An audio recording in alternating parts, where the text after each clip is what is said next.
DPRD Kota Palembang mengadakan rapat paripurna ke-16 masa persidangan 3 dalam rangka laporan Panitia Kerja 1 yang membahas peraturan DPRD tentang tata tertib dan laporan Panitia Kerja 2 mengenai kode etik dan persetujuan DPRD, serta pembentukan alat kelengkapan DPRD bertempat di ruang rapat DPRD Kota Palembang.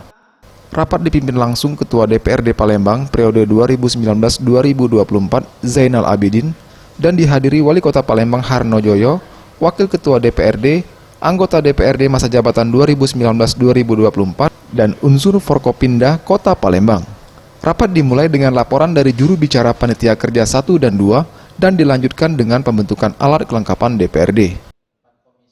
Wali Kota Palembang Harno Joyo berharap dengan telah dibentuknya alat kelengkapan DPRD, proses pembangunan di Palembang bisa berjalan sesuai dengan prioritas yang telah ditetapkan. Selain itu, Harno Joyo juga sepakat dengan peraturan yang disampaikan Panja 1 dan Panja 2. Fungsi dan kinerja DPRD perlu ditetapkannya alat kelengkapan dewan yang bersifat tetap, sehingga proses pembangunan Kota Palembang dapat berjalan sesuai dengan program prioritas yang telah ditetapkan, serta dalam membuat kebijakan daerah itu dapat saling bersinergi bersama berdasarkan fungsi, tanggung jawab dan kewenangan masing-masing.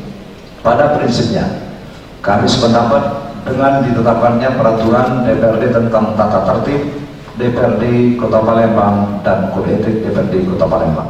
Sementara itu, Zainal Abidin selaku Ketua DPRD Palembang bersyukur dengan telah dibahasnya persetujuan DPRD mengenai tata tertib dan juga kode etik DPRD dan juga dengan sudah terbentuknya alat kelengkapan dewan, saatnya untuk bekerja.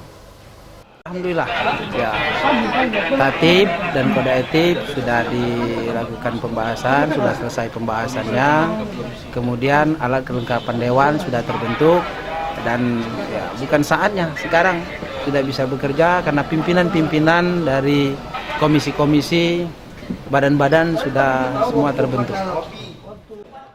ZPM Sriwijaya TV.